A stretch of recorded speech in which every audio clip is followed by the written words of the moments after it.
I'm Margaret, and today I'm making basic shortcrust pastry from scratch.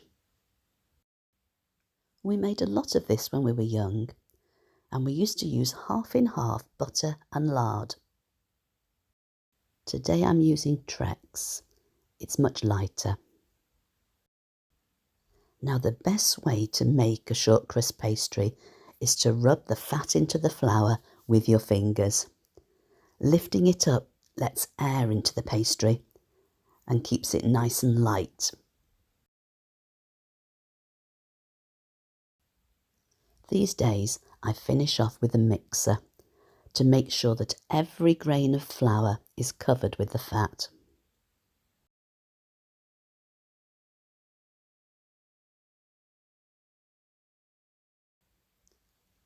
You can see how fine it is as I rub it through my fingers.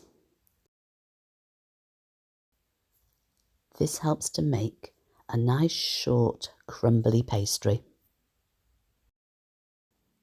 Now it's best to add just a little bit of cold water at a time and give it a good mix with a fork. Then I'll pull it together with my fingers to see if it sticks. Just a little bit more water, I think. There, just a sprinkling. It needs to just come together. Next it goes into the fridge to chill, and then it'll be ready to roll. It's chilled now, so I'm going to use plenty of flour so it doesn't stick.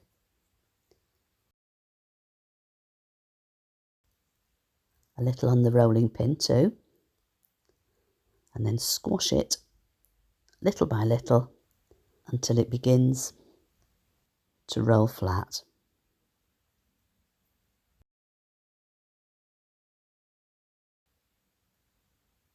A little more flour so it doesn't stick.